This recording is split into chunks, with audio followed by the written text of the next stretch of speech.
My name is Barbara. Standing here in the opulent ballroom of the Fairmont Hotel, I can still feel the weight of the past few months. The grand hall is ablaze with lights, and the air is filled with the sound of laughter and clinking glasses. But for me, this is the moment of reckoning. My eyes lock onto him, Daniel. He's dressed in a perfectly tailored black tuxedo, his hand resting possessively on the waist of the new legal consultant, Victoria. She's wearing a silver gown that leaves little to the imagination, a stark contrast to the corporate setting. They enter the room like royalty, hand in hand, completely oblivious to the whispers that follow them. As they make their way across the room, Daniel's eyes meet mine. For a brief moment he pauses, as if he's just realized the gravity of what he's doing. Then, as if to prove a point, he leans down and kisses Victoria right in front of everyone. The room falls silent, and all eyes are on us. I lift my champagne glass and offer a slight nod, a silent acknowledgement of the betrayal. There are no tears, no trembling hands. I've been preparing for this moment for a long time. It all started a few months ago when I was promoted to senior marketing director at the leading media company in San Francisco. I had worked hard for this position, pouring my heart and soul into my career. That day, as I stepped out of the elevator to a round of applause from my colleagues, I felt like I was on top of the world. I had everything I ever dreamed of, a successful career, a beautiful apartment overlooking the Golden Gate Bridge, and a marriage that I thought was perfect. I met Daniel in this very building. He was a lawyer on the 16th floor, and I was a marketing assistant on the 22nd. Our first meeting was a bit of a mess. He spilled his coffee on my documents at the shared pantry, and his embarrassed face has been etched in my memory ever since. We started dating, and after a year, we got married in a small, intimate ceremony on the beach in Carmel. Daniel was always my biggest supporter, encouraging me to aim higher and never giving up on me. We used to be a team, facing every challenge together. But then, things started to change. Victoria, the new legal consultant from the New York office, arrived.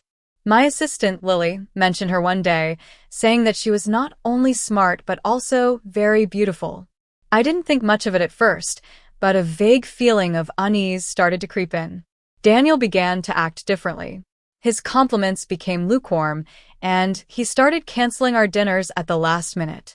His phone was always face down on the table, and he avoided my gaze whenever I asked him about his new project. I tried to convince myself that it was just stress from work, but deep down, I knew something was wrong. One Friday night, we went to our favorite restaurant to celebrate my promotion.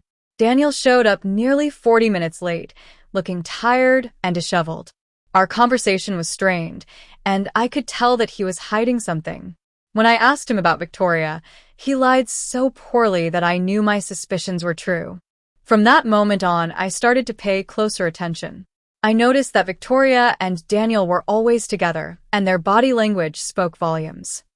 I began to collect evidence, documenting every interaction between them.